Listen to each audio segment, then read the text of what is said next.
अरे बोलू की तुम्हीच बोलताय? थांबा जरा. महबूब भाई, मला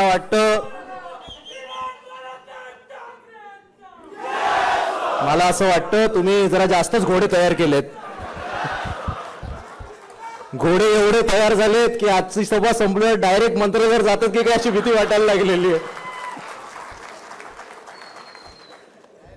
पण एवढं लक्षात ठेवा, घोडे सुद्धा दररोज रेस धावत नाहीत, दररोज प्रॅक्टिस करतात आणि ऐन रेसमध्ये जिंकतात. त्यामुळे आपल्याला आता पुढचे 1-1.5 महिना चांगली आपण तयारी करू आणि निवडणुकीमध्ये आपण त्यांनी सांगितलं तसं सगळे घोडे म्हणून चांगल्या पद्धतीने धावूया. आजच्या या युवा महाराष्ट्र स्वाभिमान मेळाव्याकरता व्यासपीठावर उपस्थित असलेले युवक काँग्रेसचे महाराष्ट्राचे अध्यक्ष माझे मित्र कुणालजी राऊत, ज्यांनी आत्ता अप्रतिम असं मार्गदर्शन केलं, ते राष्ट्रवादी युवकचे प्रदेशाध्यक्ष महबूब भाई शेख. महबूब भाई, मी कधीतरी फेसबुकवर तुमचं भाषण ऐकलं होतं, पण पहिल्यांदाच लाईव्ह पाहिलं आणि 3 पक्षाचे वेगवेगळे कार्यकर्ते असून सुद्धा मी बघत होतो की एक दिलाने एक मनाने तुमच्या प्रत्येक वाक्याला टाळीने आणि प्रतिसाद देत होते. अत्यंत शिकण्यासारखी तुमच्याकडनं गोष्ट आहे. सुंदर असं त्यांनी मार्गदर्शन केलं. त्याच्या आधी ज्यांनी मार्गदर्शन केलं ते आपचे दौंडकर, आमच्या शिवसेनेच्या सचिव सुप्रदाताई, आमच्या उपनेत्या शीतलताई, आमचे शिवराजजी असतील, अखिलेशजी असतील, आमचे पवन जाधव ज्यांनी भाषण केलं ते आमचे विक्रांत जाधव, मग आमचा बंटी, तुमचा मी ह्याचे इंस्टाग्रामवर व्हिडिओ पाहत असतो, अप्रतिम तुमचं देखील सगळे आंदोलनं असतात. मग अमोल मातेळे आमच्यासोबत मुंबई विद्यापीठात अत्यंत चांगलं त्यांचं देखील काम सुरू आहे, माझं सहकारी. तुम्ही जसं भाषण करता तसं आमचं पण करतो. हां, तर आज काही 2-2ची मर्यादा होती, त्याच्यामुळे आम्ही जरा काही बॅट्समन रिझर्व्हमध्ये ठेवलेत. पुढच्या आता 48 मेळावे घ्यायचे, एवढी भाषणं करायची आहेत, सगळेच खेळाडू आत्ता दाखवले तर ते बॉलिंग चांगली टाकतील, त्यामुळे काही बॅट्समन आपण जपून ठेवलेले आहेत. असा आमचा अंकित प्रभू, आमचा रुपेश कदम, सगळेच व्यासपीठावर भरपूर भरलेलं भरगच्च व्यासपीठ आहे, सगळ्यांची नावं घेत नाहीत. आणि समोर बसलेले 3 युवक संघटनांचे राज्य पातळीवरचे पदाधिकारी. आज खरं म्हणजे हा मेळावा होतोय, अतिशय आनंदाची बाब आहे. आपण 4 दिवसापूर्वी कुणालजी असेल, मी असेल आणि महबूब भाई, आम्ही तिघांनी ठरवलं की आपण या मेळाव्याचं आयोजन करायचं आणि लगेचच हा YB चव्हाण सभागृह हे आपण उपलब्ध करून दिलं. आपण आपल्या पदाधिकाऱ्यांना सांगितलं आणि मला वाटतं युवा सेना असेल, युवक काँग्रेस असेल आणि राष्ट्रवादी युवक काँग्रेस या 3 युवक संघटनांची ताकद आहे की अवघ्या 2 दिवसामध्ये हे संपूर्ण सभागृह केवळ राज्याच्या पदाधिकाऱ्यांनी हाऊसफुल झालेलं आहे. ही मला वाटतं आपल्या सगळ्यांसाठी अतिशय अभिमानाची बाब आहे. आणि आज जेव्हा आपण सगळे इकडे एकत्र आलो तेव्हा काल मला पत्रकारांनी विचारलं की तुमच्या 3 पक्षांची युती ही साधारणतः 2-2.5 वर्षापूर्वी झाली, तुम्ही युवक आघाडी म्हणून सगळे आता एकत्र का आलात? तर आता भाजपला हरवण्याकरता एकत्र आलो हे तर मला वाटतं अगदी सरळ आणि स्पष्ट आहे. पण त्याही पलीकडे जाऊन गेल्या 10 वर्षामध्ये कोणती गाजरं म्हणा, केळी म्हणा ही मोदीजींनी दिली आणि त्या केळ्यांचं आता काय झालंय हे देखील मला वाटतं माझ्या आधीच्या वक्त्यांनी अतिशय उत्तम पद्धतीने सांगलंय. मी काय परत ते रिपीट करणार नाही. पण आपल्या 3 युवक आघाडींचा जर काही कॉमन मिनिमम प्रोग्राम असला पाहिजे तर मला वाटतं तो एकमेव असला पाहिजे, तो म्हणजे या देशात असंख्य प्रश्न आहेत. म्हणजे युवकांना रोजगार नाही, महिला सुरक्षित नाहीत, महागाई वाढतेय, सगळं हे जरी खरं असलं तरी सगळ्यात मोठी समस्या आज जी मला वाटते आपल्या देशासमोर आहे ती म्हणजे परवाच्या आमच्या शिवसेनेच्या सभेमध्ये उद्धव ठाकरे साहेबांनी जसं सांगितलं, येणारी लोकसभेची निवडणूक ही काय देशातली पहिली लोकसभेची निवडणूक नाही, पण जर परत एकदा मोदीजी देशाचे पंतप्रधान झाले तर कदाचित ही देशाची शेवटची निवडणूक होऊ शकते. आणि म्हणून कॉमन मिनिमम प्रोग्राम म्हणून केवळ या देशाची लोकशाही वाचवणं हा सगळ्यात आपला पहिला अजेंडा असला पाहिजे. 1946 साली जर्मनीमध्ये जेव्हा हिटलर राज सुरू होतं त्यावेळेला एक मार्टिन नोमेलर म्हणून त्यांच्या सोबतच काम केलेले त्यांचे सहकारी होते. मार्टिन नोमेलर हे सुरुवातीला हिटलर यांच्या पक्षामध्येच काम करत होते। त्यांच्या भाषणांनी त्यांनी दिलेल्या गाजरांच्या केळ्यांच्या स्वप्नामुळे ते देखील प्रभावित झाले होते।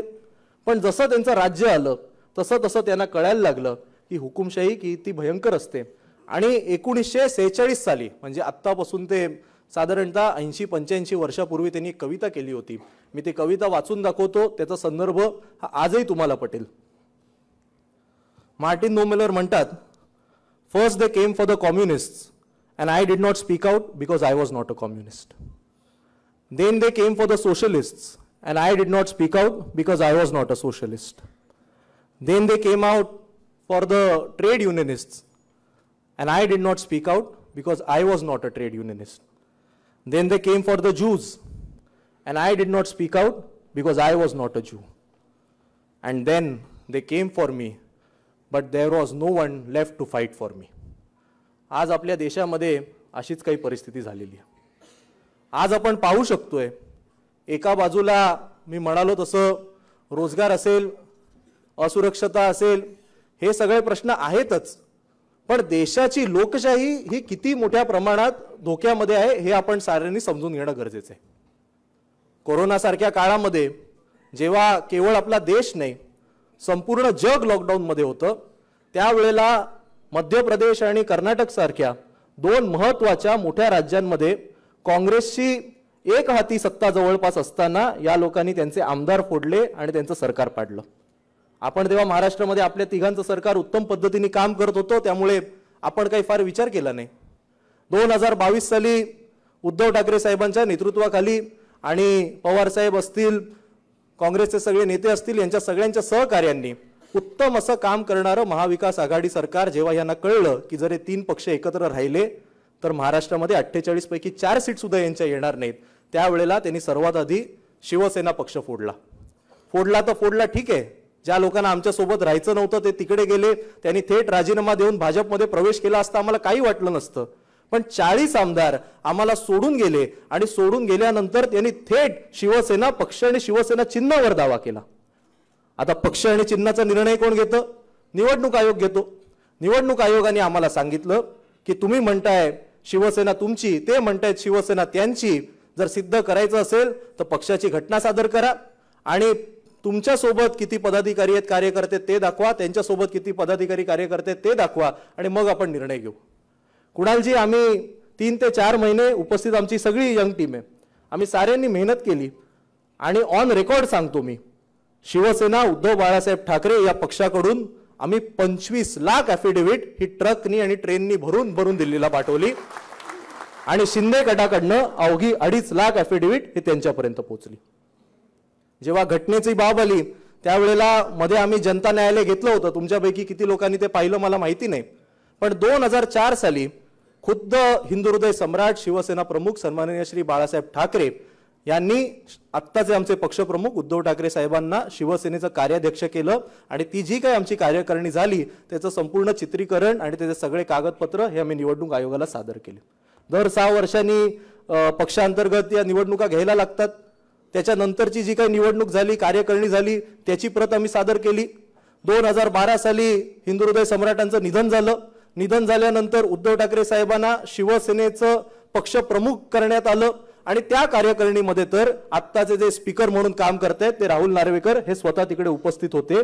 त्याची देखील आम्ही पूर्ण जी काही क्लिप होती, त्याची जी काही कागदपत्र होती ती आम्ही निवडणूक आयोगाला सादर केली आणि शेवटचं म्हणजे 2018 साली आमची जी शेवटची कार्यकारिणी झाली, ज्या कार्यकारिणीमध्ये पहिल्यांदाच एकनाथ शिंदे यांना शिवसेनेचं नेता हे स्वतः उद्धव ठाकरे साहेबांनी केलं, ती देखील आम्ही कार्यकारिणी निवडणूक आयोगाला सादर केली आणि त्यामुळे गेल्या 20 वर्षांमध्ये पक्षाचे सगळे महत्त्वाचे अधिकार हे उद्धव ठाकरे साहेबांकडे आहेत हे जेव्हा त्यांना घटनेमध्ये कळलं, निवडणूक आयोगाने थेट आम्हाला सांगितलं 1999 पासून शिवसेनेची घटनाच आमच्यापर्यंत पोहोचली नाही।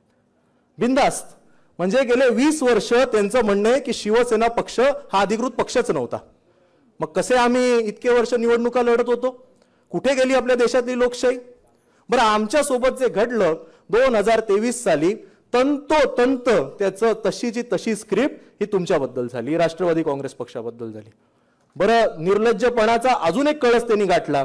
आमचे कमीत कमी संस्थापक हे आता त्यांचं निधन झालेलं आहे, स्वतः खुद्द शरद पवार साहेबांनी स्थापन केलेला पक्ष हे निर्लज्जपणे सांगतात की तो त्यांचा पक्षच नाही. काय सुरू आहे आपल्या देशामध्ये? याला आपण लोकशाही म्हणायचं? इतकी विचित्र सगळी पद्धत. म्हणजे ही निवडणूक आयोग, ज्याला आमचे युवासेना प्रमुख आदित्य ठाकरे साहेब हे ईसीला एंटायरली कॉम्प्रोमाइज्ड ऑथॉरिटी म्हणतात, ह्याला काय त्याच्यामध्ये चुकीचं आहे? आपल्यापैकी किती लोकांना माहिती आहे नाही माहिती मला माहिती नाही, पण मध्ये जे केंद्रीय निवडणूक जे मुख्य अधिकारी असतात, म्हणजे केंद्राच्या निवडणुकीचे जे मेन ऑफिसर असतात, त्यांची निवड ही कशी करायची ही सुप्रीम कोर्टाने सांगितलं होतं की त्याकरता एक त्रिसदस्यीय समिती नेमली पाहिजे. त्या समितीमध्ये कोण असलं पाहिजे? एकतर देशाचे पंतप्रधान असले पाहिजेत, लोकसभेचे विरोधी पक्षनेते असले पाहिजेत, आणि कोणाही त्यामध्ये पक्षपात व्हायला नको, त्यामुळे तिसरा सदस्य हा सुप्रीम कोर्टाचा सरन्यायाधीश असला पाहिजे. गेल्या वर्षी साधारणतः 2023च्या डिसेंबरमध्ये मोदी सरकारने एक कायदा पारित केला. त्यामध्ये सांगितलं की आतापासून केंद्रीय निवडणूक मुख्य अधिकारी आणि राज्याचे सगळे निवडणुकीचे मुख्य अधिकारी हे त्रिसदस्य समिती नेमेल. फक्त त्या त्रिसदस्य समितीमध्ये कोण असेल? देशाचे पंतप्रधान असतील, विरोधी पक्षनेते असतील आणि पंतप्रधानांनीच निवडलेले कॅबिनेट मंत्री असतील. म्हणजे विरोधी पक्षांनी काही जरी सांगितलं तरी 2:1 या मतदानाने पंतप्रधान जे सांगतील तोच व्यक्ती हा देशाच्या मुख्य निवडणूक अधिकारीपदी त्याची निवड होईल. म्हणजे निवडणूक आयोग देखील यांनी यांच्या ताब्यात घेऊन टाकला. आज सुप्रीम कोर्टाची काय परिस्थिती आहे?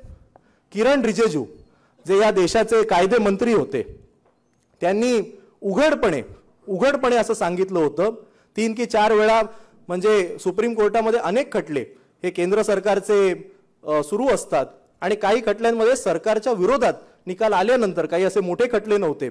उघडपणे त्यांनी सांगितलं की सुप्रीम कोर्टाचे 3 ते 4 जज हे अँटी इंडिया गँग चालवतात. म्हणजे देशाच्या स्वातंत्र्यानंतर हे पहिल्यांदाच झालं असेल की देशाचा कायदे मंत्री हा थेट सुप्रीम कोर्टाच्या जजनाच अँटी इंडिया म्हणून टाकतो.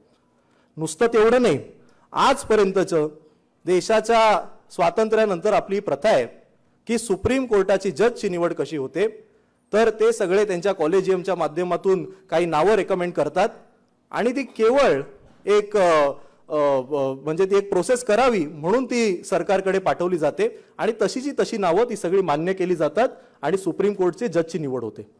किरण रिजिजू यांनी काय सांगितलं की आजपासून सुप्रीम कोर्टचे जज कोण नेमायचे हे देखील केंद्र सरकारने ठरवलं पाहिजे.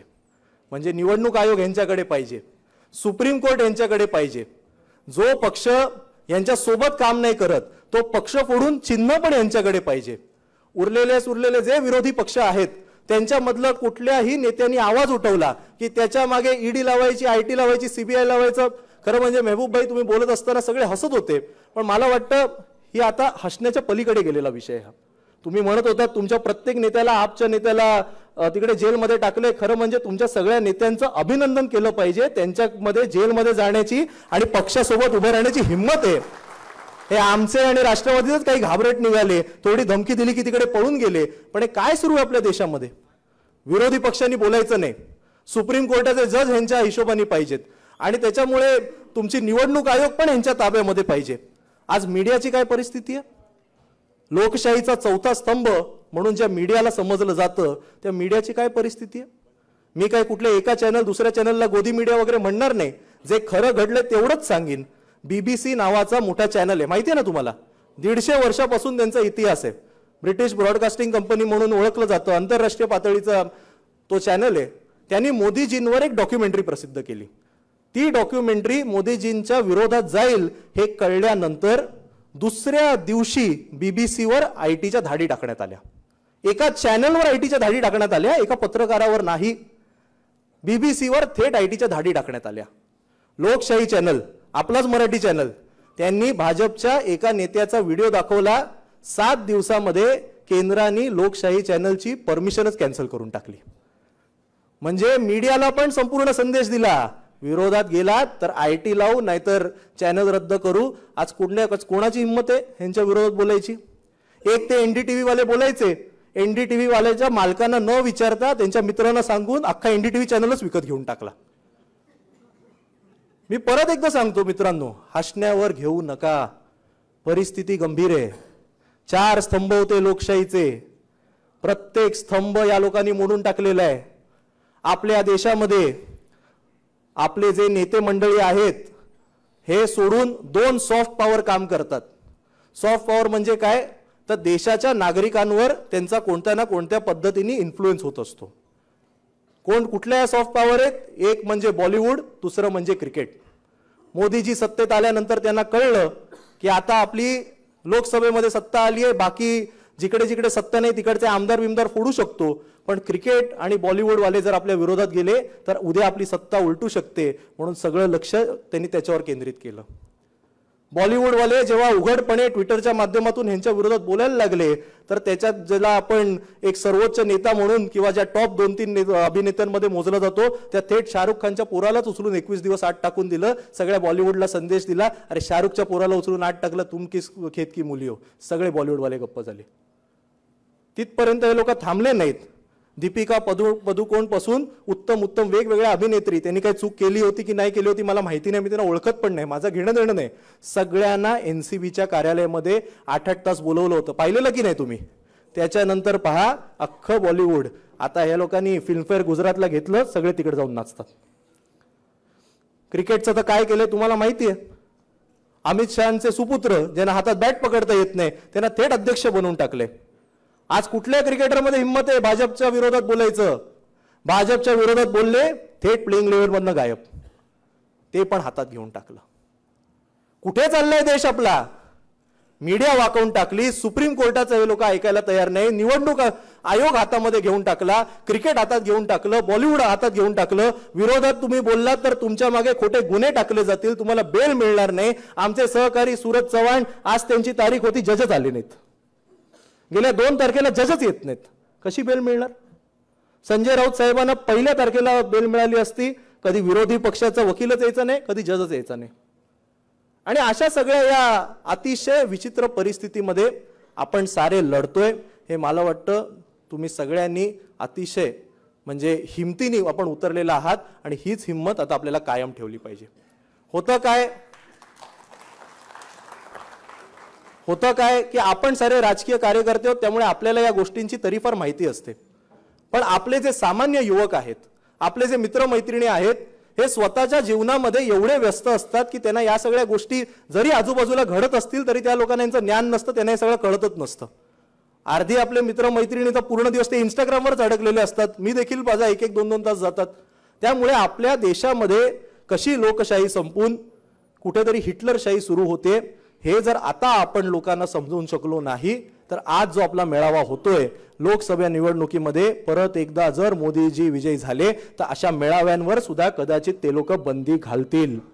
विरोधी तरुण एकत्र येत आहेत म्हटल्यावर बंदी, सगळ्यांवर पोलीस केस टाकून आपल्याला जेलमध्ये टाकून देतील.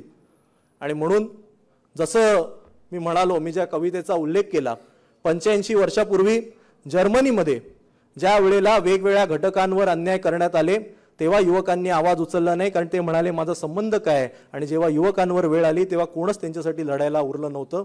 तशी वेळ ही आपल्यावर येऊ नये म्हणून मला वाटतं आपण साऱ्यांनी अतिशय गंभीरतेने यामध्ये आता लक्ष घालायला पाहिजे. कुठलाही नेता आज एक बोलतो, उद्या तिकडे गेल्यावर डायरेक्ट 180 डिग्री मारून टर्न मारतो आणि आपण हसतो. किती दिवस हे सगळं आपण हसण्यावर घेणार आहोत? आज आपण आपल्या या देशाला जगातला सगळ्यात युवा देश म्हणून ओळखतो आणि जर हा युवा देश असेल तर युवकांची जबाबदारी आहे की या देशाला वाचवण्याचं. आपले नेते जे उत्तम पद्धतीने लढतायत, उत्तम पद्धतीने आपले नेते झुंज देत आहेत, त्यांचे हात बळकट हे तुम्हाला आणि मला करावेच लागतील. आणि म्हणून आज आपण ज्या या मेळाव्यांची सुरुवात केलेली आहे, असे मेळावे आपल्याला 48 लोकसभेमध्ये घ्यायचे आणि या मेळाव्याचं एकमेव उद्दिष्ट असलं पाहिजे, तो उमेदवार शिवसेनेचा असो, काँग्रेसचा असो, राष्ट्रवादी काँग्रेसचा असो, पण त्या उमेदवाराला असं वाटलं पाहिजे की माझ्या प्रचाराकरता हजारो, 2000, 5-10 तरुण कार्यकर्ते हे माझ्या मागे उभे आहेत. माझ्यासमोर कोणी जरी असलं तरी जर माझ्या मागे 2-5 हजार राजकीय कार्यकर्त्यांची फौज असेल तर त्याचा कॉन्फिडन्स वाढला पाहिजे आणि भाजप आणि त्यांच्या मित्रपक्षांना टक्कर देताना त्याची हिंमत वाढली पाहिजे. या एकमेव उद्दिष्टांनी आपल्याला पुढचे 48 मेळावे घ्यायचे. जिथे शिवसेनेचा उमेदवार असेल तिकडे युवासेना पुढाकार घेईल, जिथे राष्ट्रवादी काँग्रेसचा उमेदवार असेल तिथे राष्ट्रवादी युवक काँग्रेस पुढाकार घेईल, जिथे काँग्रेसचा उमेदवार असेल तिथे युवक काँग्रेस पुढाकार घेईल. माझी आपल्या सगळ्यांना विनंती आहे, आजच्या कार्यक्रमाच्या सुरुवातीच्या पहिल्यांदाच आपण एकत्र आलो, साहजिक आहे. सगळे आपण आपल्या आपल्या पक्षाच्या घोषणा देत होतो. यापुढे प्रत्येक घोषणा ही भाजप विरोधी आणि केवळ महाविकास आघाडीचीच असली पाहिजे. आपली एकजूट पाहून हे सगळे घाबरले पाहिजेत. आणि म्हणून अत्यंत उत्तम आजचा आपला हा मेळावा. आपण यापुढे जसे जसे मेळावे घेऊ, खरं तर आपण आजच्या या मेळाव्यामध्ये आप जशी आलेली आहे तसं आपण आपल्या इतर समविचारी पक्षांना देखील आमंत्रण दिलं होतं. कुणालजी, मेहबूबजी, माझी एकच विनंती आहे, आपला जो पुढचा मेळावा होईल त्यामध्ये एक संघटना आहे त्यांना आपण बोलवलं पाहिजे, ते म्हणजे भारतीय जनता युवा मोर्चा. कारण ते देखील मला पूर्ण खात्री आहे ते सुद्धा आपल्या सोबत या लोकशाहीच्या लढ्यामध्ये उभे राहतील. आणि नाही, तुम्ही मस्करीमध्ये घेऊ नका, खरी गोष्ट सांगतो. मी 2 दिवसापूर्वी BKC मध्ये एका रेस्टॉरंटला जेवायला गेलो होतो आणि मला तिकडे एक भारतीय जनता युवा मोर्चाचा मुंबईचा पदाधिकारी भेटला आणि मला म्हणाला की वरुणजी, सध्या तुमची संपूर्ण उद्धव साहेबांची, शिवसेनेची आणि महाविकास आघाडीची एक प्रचंड मोठी लाट आहे आणि तुम्ही लढत राहा, अजिबात मागे हटू नका. देश जर यांच्या ताब्यात गेला तर काही खरं नाही. मी म्हणालो, साला तू तर त्या पक्षाचा पदाधिकारी, तू असं काय बोलतो, तुला काही यायचंय की काय इकडे? तो म्हणतो, नाही मी येऊ नाही शकत, माझ्या काकांवर ईडी आहे. पण तुम्ही लढत राहा. आणि मी म्हणालो की पण असं कसं काय? मला म्हणतो की बघा काय आहे, हे आम्हाला आता सगळ्यांना कळून चुकलेलं आहे की आम्ही जरी युवा मोर्चामध्ये असलो, आम्ही किती मेहनत केली, किती आमचा वॉर्ड बांधला, किती आमच्या विधानसभेमध्ये मेहनत केली, जेव्हा निवडणूक लागेल तेव्हा ऐनवेळी त्या विधानसभेमध्ये, त्या वॉर्डमध्ये जो तयार झालेला, ऑलरेडी एस्टॅब्लिश झालेला शिवसेनेचा, काँग्रेसचा किंवा राष्ट्रवादीचा उमेदवार असेल त्यालाच आमच्या डोक्यावर घेऊन बसवणार आहेत. आम्हाला या पक्षामध्ये काही फ्युचरच नाही.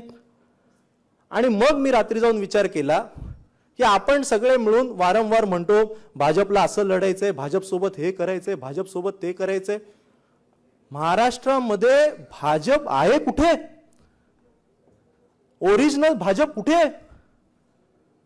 म्हणजे तुम्ही सगळे महाराष्ट्राच्या कानाकोपऱ्यातून आलात, बरोबर? आपली काय ही प्रदेशची कार्यकारिणी आहे सगळ्यांची. आपण नंदुरबारपासून सुरुवात करूया, बरोबर? उत्तर महाराष्ट्राच्या आपण टोकापासून सुरुवात करूया. एका भाजपच्या प्रामाणिक ओरिजिनल कार्यकर्त्याला येणाऱ्या निवडणुकांमध्ये नंदुरबारमध्ये कोणाचा प्रचार करावा लागणार? विजयकुमार गावितांचा करावा लागणार आणि त्यांची मुलगी हिना गावितांचा प्रचार करायला लागणार. दोघेही ओरिजिनल राष्ट्रवादी. सुप्रिया गावित परत जिल्हा परिषद अध्यक्षा, त्या पण तुमच्या पक्षाच्या. आता भाजपमध्ये भाजपच्या कार्यकर्त्यांना त्यांचा प्रचार करायला लागणार. त्याच्या खाली आलो आपण धुळ्यामध्ये, तिकडे अमरीश पटेल आणि त्यांच्या संपूर्ण टीमचा त्यांना प्रचार करावा लागणार, जे पूर्वीचे काँग्रेसवाले. बाजूला गेलो जळगावमध्ये, तिकडे तुम्ही नाव घेतलं ते आमचे गुलाब पाटील, किशोर पाटील, चिमण पाटील, सगळे शिवसेनेचे, त्यांना खांद्यावर घेऊन या भाजपवाल्यांना नाचायला लागणार.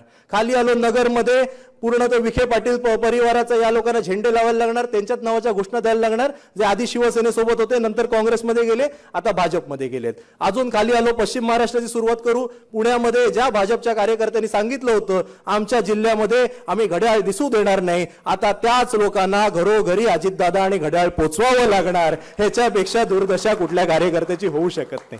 खाली आलो आपण साताऱ्यामध्ये, उदयनराजे असतील, शिवेंद्रराजे असतील, रामराजे असतील, शंभूराजे असतील, कोणत्याही राजांचा भाजपचा गेले 2-5 वर्षापूर्वीपर्यंत काडी मात्र संबंध नव्हता. ओरिजिनल भाजपच्या कार्यकर्त्यांनाच त्यांचाच प्रचार करावा लागेल. सांगलीमध्ये आलो, संजय काका पाटीलांचा त्यांना प्रचार करावा लागेल, ते पण राष्ट्रवादीमध्ये. कोल्हापूरमध्ये आलो, महाडिक, मंडलिक आणि मुश्रीफ, तिघांचाही भाजपशी संबंध नव्हता. भाजपच्या कार्यकर्त्यांना त्यांचाच प्रचार करावा लागेल. आपलं कोकण राहून गेलं. ठाण्यामध्ये आलो, एकनाथ शिंदे जे अनेक वर्षांपासून आमच्या सोबत होते, हे भाजपवाले सांगत होते जाम त्रास देतात, आज त्यांचाच प्रचार करावा लागेल. नवी मुंबईमध्ये गेलो, गणेश नाईक आणि मंदा म्हात्रेंचा तुम्हाला प्रचार करावा लागेल, जे शिवसेनेसोबत होते, नंतर राष्ट्रवादीत गेले, आता भाजपमध्ये गेलेत. कल्याणमध्ये गेलो, ज्या श्रीकांत शिंदेच्या त्रासाला कंटाळून तुमच्याच आमदारांनी तो एका व्यक्तीवर गोळीबार केलं, त्याच श्रीकांत शिंदे आगे बढो हम तुम्हारे साथ है, हे भाजपच्या कार्यकर्त्यांना म्हणावं लागणार आहे. भिवंडीमध्ये गेलो, कपिल पाटील, किसन कथोरे, सगळे राष्ट्रवादीवाले, हेच आमचे नेते म्हणून यांना मिरवावं लागणार आहे. पालघरमध्ये गेलो, राजकुमार गावित जे आमच्या सोबत होते, आधी काँग्रेस सोबत होते, आता भाजपमध्ये गेलेत, यांचाच प्रचार तुम्हाला करावा लागेल. रायगडमध्ये गेलो, प्रशांत ठाकूर जे काँग्रेसमध्ये होते, आता भाजपमध्ये गेलेत, हेच तुमचे नेते. कर्जत, बाकीचे 3 आमचे तर आहेतच, थोरवे, दळवी आणि गोगावले. त्या लोकांना तर तुम्हाला डोक्यावर घेऊन नाचावत लागेल. पुढे सुनील तटकरे, त्यांचा प्रचार तुम्हाला करायला लागणार. रत्नागिरी जिल्ह्याची सुरुवात करताना खेड,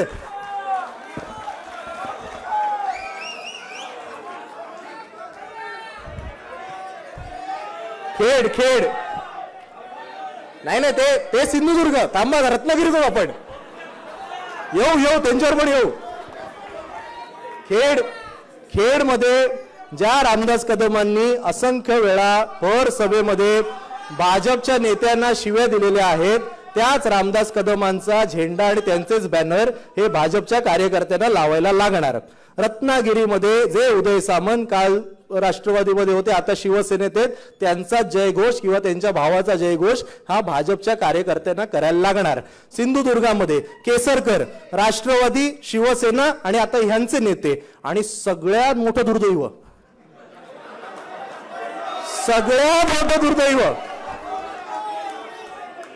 म्हणजे मी कुणालजी प्रामाणिकपणे सांगतो, अशी म्हणजे असा प्रसंग हा कधीही कुठल्याही राजकीय कार्यकर्त्यावर कधी येऊ नये. एवढी वाईट वेळ मी देवाला प्रार्थना करतो कोणाहीवर येऊ नये. कारण ज्या व्यक्तींनी, ज्या नितेश राणेंनी भारताचे पंतप्रधान आणि भाजपचे सर्वोच्च नेते, ज्या नितेश राणेंनी देशाचे पंतप्रधान आणि भाजपचे सर्वोच्च नेते नरेंद्र मोदीजी यांचा अर्धनग्न फोटो ट्विट केला होता, म्हणजे सर्वोच्च नेत्याचा अर्धा नागडा फोटो ट्विट केला होता. आज भाजपच्या कार्यकर्त्याला त्यालाच नेता मानावं लागतं. याच्याहून वाईट परिस्थिती कुठल्या कार्यकर्त्यावर येऊ शकत नाही. आज मुंबईमध्ये, दक्षिण मुंबईमध्ये तुम्हाला प्रचार करायचा आहे राहुल नार्वेकरांचा. राष्ट्रवादी, शिवसेना आता तुमचे नेते. खाली आलो, दादरमध्ये तुम्हाला काम करायचंय राहुल शेवाळेंचं. आयुष्यभर त्यांनी मुंबई संपलं की मराठवाड्यावर येऊ, मग राहुल शेवाळेंचं त्यांना करायचंय काम. आयुष्यभर शिवसेनेत घालवलं. सदा सरवणकर आणि त्या कोळंबकरांचं काम करायचंय. शिवसेना काँग्रेस खेळून आता भाजप सोबत गेलेले आहेत. खाली बँड्रामध्ये तर जिशान सिद्दीकींचा प्रचार करायचा. अखिलेश भाई जाम जोरात हसले. त्यामुळे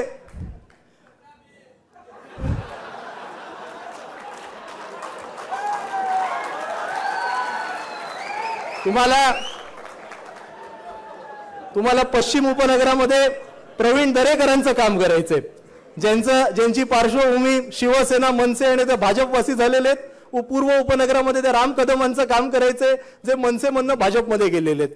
तुम्ही आता मराठवाड्याचं सांगू. संभाजीनगर पासून आपण सुरुवात करू. संभाजीनगरमध्ये तुम्हाला अब्दुल सत्तारांचं काम करायचंय, तुम्हाला अतुल सावेंचं काम करायचंय, शिरसाटांचं काम करायचंय, तुम्हाला भुमरेंचं काम करायचंय. ते सगळे काँग्रेसमध्ये होते, कधी शिवसेनेसोबत होते, भाजपशी काडी मात्र संबंध नाही. बीडमध्ये ज्या व्यक्तींनी खुद्द गोपीनाथराव मुंडेंचं घर फोडलं आणि जिल्ह्यामध्ये भाजप कशी संपेल याची गेले अनेक वर्ष रणनीती आखली, त्याच धनंजयराव मुंडेंना भाजपच्या कार्यकर्त्यांना आता डोक्यावर घेऊन नाचायचंय. या लोकांना तुम्ही पुढे हिंगोलीत गेलात तर आमच्या सोबत असलेले शिवसेनेचे हेमंत पाटील आणि संतोष बांगरांचं काम करायचंय.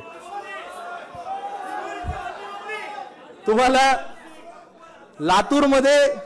लातूरमध्ये देवेंद्रजींच्या पीएचं काम करायचंय, बरोबर. तुम्हाला नांदेडमध्ये तर स्वतः अशोक चव्हाण साहेबांचं काम करायचंय. आणि कुठला आपला धाराशिव राहिला, धाराशिवमध्ये तुम्हाला राणा जगजित सिंगांचं काम करायचंय.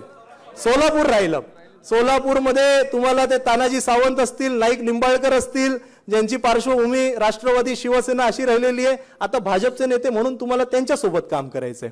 आपला विदर्भ घेऊ. बुलढाण्यामध्ये तुम्हाला प्रतापराव जाधवांचं काम करायचंय, तुम्हाला संजय गायकवाडांचं काम करायचंय, ज्यांचा कोणाचाही भाजपशी काडी मात्र संबंध नाही. अमरावतीमध्ये तर तुम्हाला थेट नवनीत राणांचं काम करायचंय. यवतमाळमध्ये ज्या संजय राठोडांचा राजीनामा मागण्याकरता तुम्ही चौकात चौकात निदर्शनं केली, आज त्याच संजू भाऊ आगे बढो म्हणून भाजपच्या कार्यकर्त्यांना घोषणा द्यायच्यात.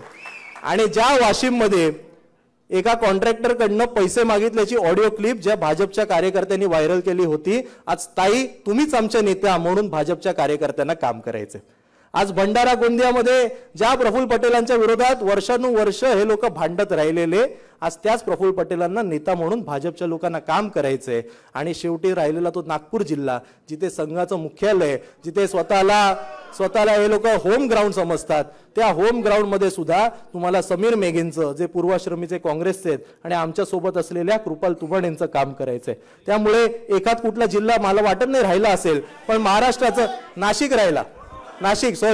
नाशिकमध्ये तुम्हीच भ्रष्टाचाराचे आरोप केले म्हणून तुरुंगात टाकलेल्या छगन भुजबळ यांचं काम करायचंय. तुम्हाला दादा भुसेंचं काम करायचंय, जे आयुष्यभर शिवसेनेसोबत राहिलेले आता तुमचे नेते बनलेले आहेत. तुम्हाला शहरामध्ये ती क्लिपवाल्या त्या हेमंत गोडसेंचं काम करायचंय. हा कोण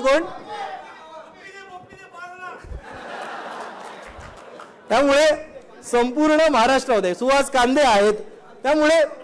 त्यामुळे संपूर्ण महाराष्ट्राची परिस्थिती पाहिल्यानंतर सांगा, भाजप आहे कुठे? कुठे भाजप?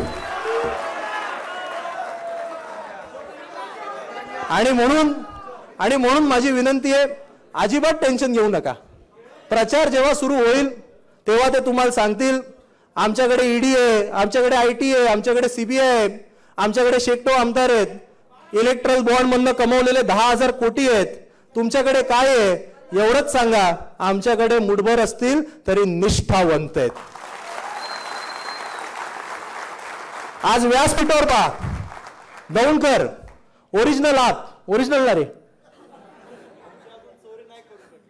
नाही, तुम्ही नाही ना आलं कुठनं. आपले महबूबभाई शेख ओरिजिनल राष्ट्रवादी काँग्रेस, आपले Kunal Raut original Congress, Varun Sardesai original one and only Shiv Sena, आणि शिवसेना ती पण ठाकरेंची.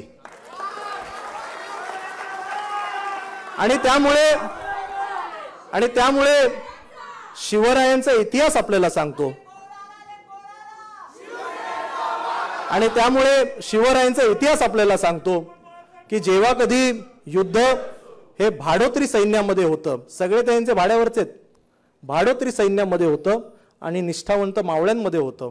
प्रत्येक वेळी विजय हा निष्ठावंत मावळ्यांचाच झालेला आहे. आणि त्यामुळे या युद्धामध्ये सुद्धा देशाची लोकशाही वाचवण्याकरता सगळ्या निष्ठावंतांनी आता एक होण्याची गरज आहे. आणि म्हणून माझी तुम्हाला विनंती आहे की माझ्या आधी खरं म्हणजे तुम्हाला आता सांगूनच टाकतो, महबूब भाई तुम्ही घेतलेले सगळे मुद्दे मी बोलणार होतो, पण असं जरा प्रॉब्लेम होता, कुणाल भाई काय म्हणतात तेच मला बघायचंय. त्यामुळे म्हणून मला ऐन वेळी थोडा बदल घ्यायला लागला.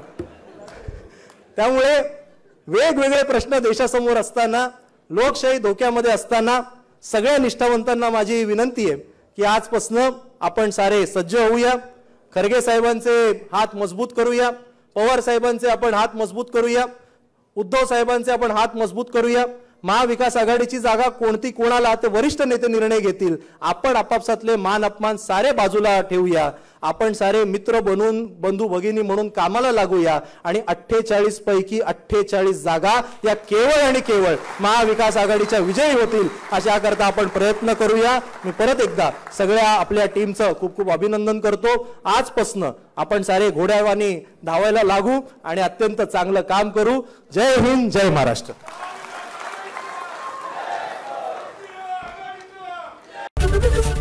एबीपी माझा, उघडा डोळे बघा नीट.